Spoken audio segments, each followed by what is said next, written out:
Help me to reach 2,000 subscribers. The bass from the speakers thumped through my ribs as soon as I stepped through the open doorway, but somehow the loudest thing in my world was the silence in my chest. That strange tightening feeling had been creeping over me the entire drive here.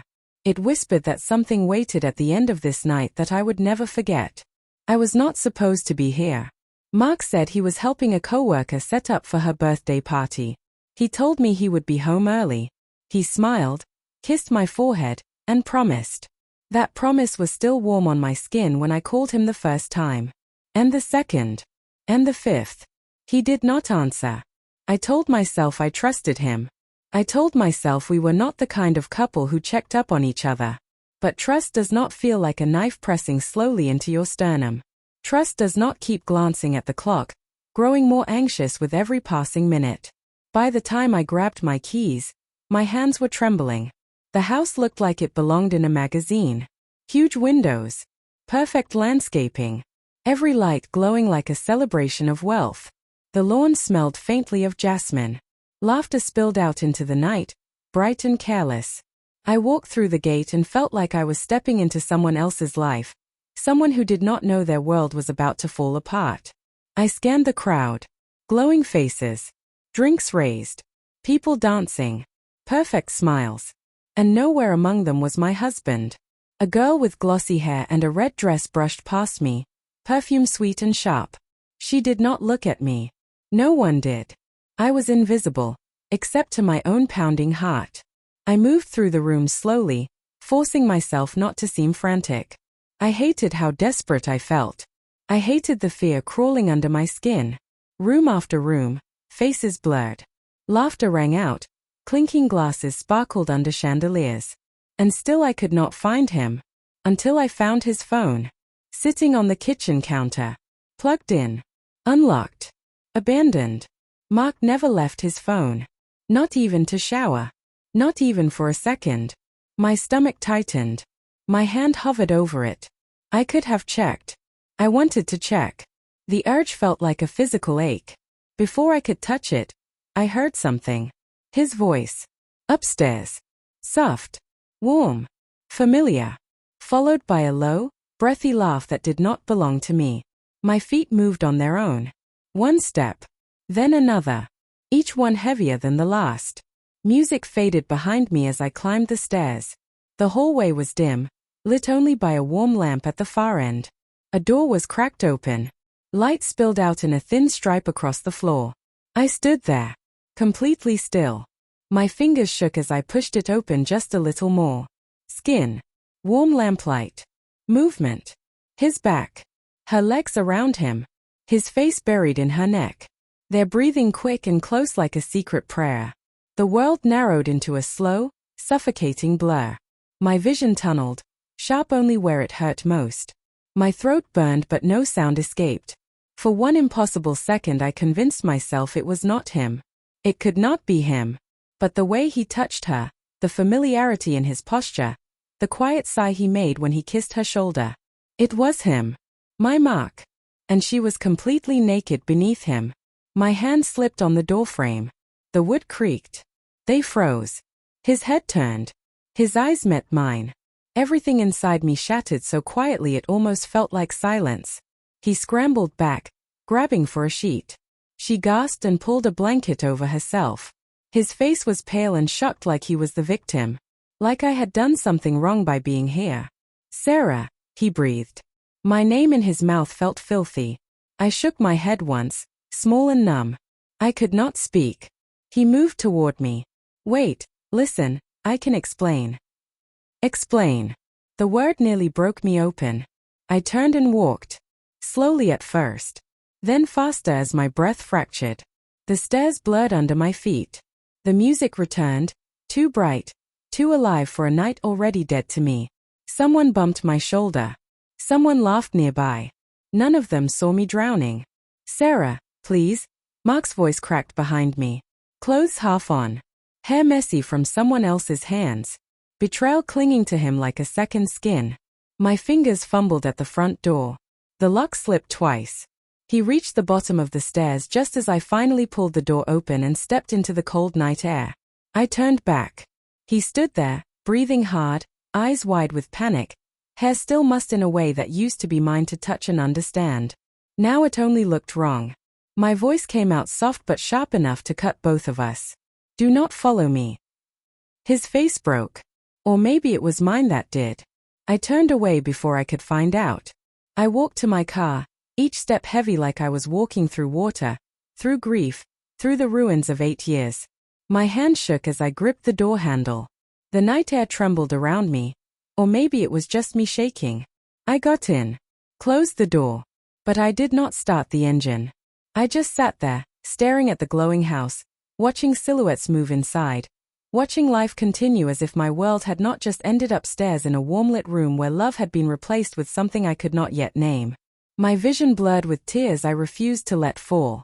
The worst part was not catching him. The worst part was realizing a part of me was still begging for a reason not to believe what I had seen. I sat frozen in the driver's seat, fingers locked around the steering wheel. My breath fogged the glass, the world outside blurring into streaks of gold and darkness. The party kept going. Music thumped. People laughed. Someone cheered. A life continued in that house like nothing had happened at all. But inside my chest, everything was collapsing.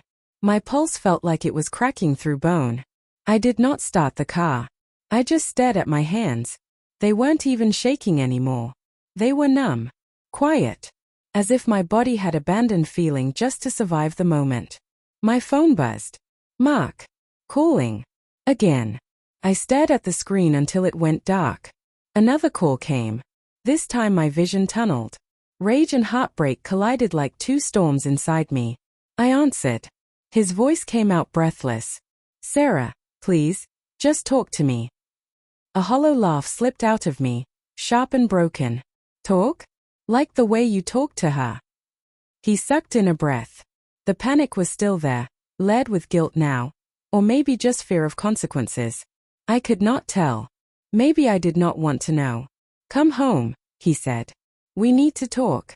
It isn't what you think. I closed my eyes. The image of them burned behind my eyelids. Skin. Movement. His hands on her body. His mouth on her neck. It looked exactly like what I think, I whispered. Silence. Only his breathing. My throat tightened. He tried again. Softer. Please. Come home. Let me explain. I messed up but I love you. Those words used to feel like safety. Tonight they sounded like poison. I don't even know who you are right now, I said. He let out a shaky breath. Then come home and let me show you that you do. I almost broke right there.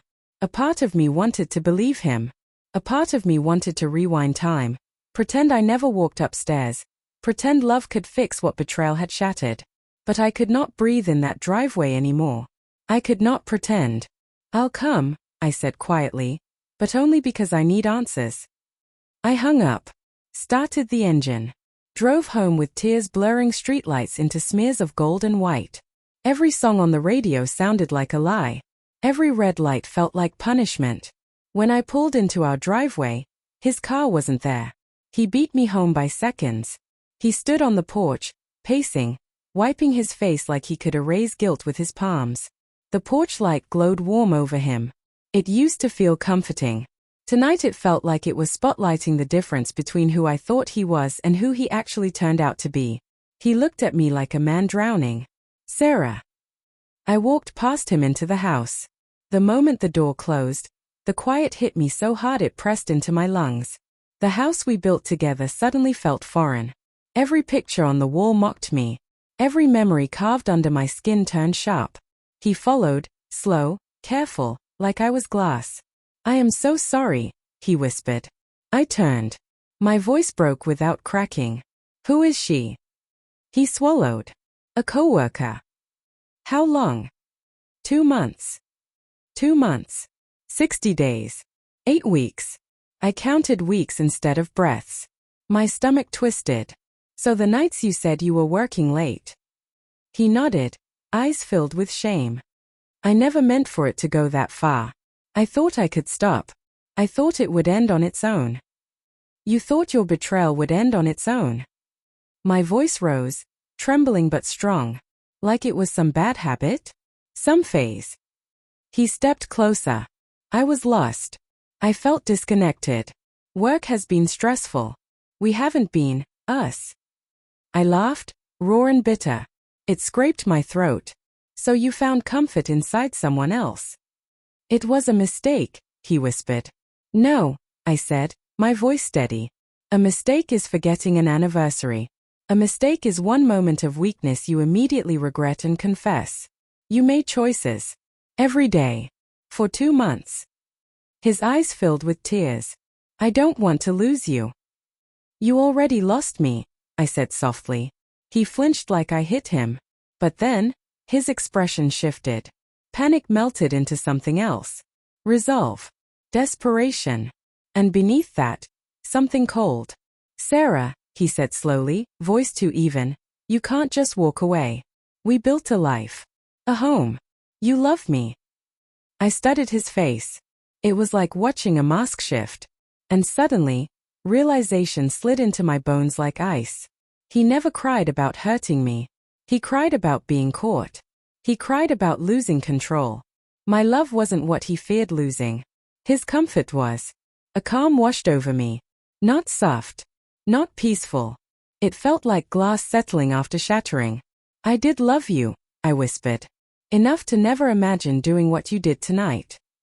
He reached for my hand. I stepped back. He froze. Fear flickered in his eyes. Don't throw this away, he pleaded. I'm not throwing anything away, I said. You already did. The silence between us thickened. The house felt like it was holding its breath with me. I took off my ring. My fingers shook only once. I placed it on the table between us. I am going to my sister's tonight. He blinked hard. You're leaving. No, I said, voice low. You already left. Tonight I am just walking out after you. His face crumpled. He opened his mouth, then closed it, unable to argue with truth he caused. I turned toward the door. Sarah, he called softly. Will you come back? I paused. The question floated between us like a final test of who I was and who I had become in the last hour. I did not turn around. I did not let him see my tears finally fall. I will come back once, I whispered. To pack. I walked into the night. The air felt cold and honest. My feet trembled but they moved. My heart hurt but it beat. Behind me, the life I thought I knew crumbled quietly. Ahead of me, something new waited. Painful. Uncertain. But mine. And as the door closed behind me, I felt the truth settle in my bones. The moment I saw him with her, our marriage ended. Tonight, I finally walked away from the corpse of it.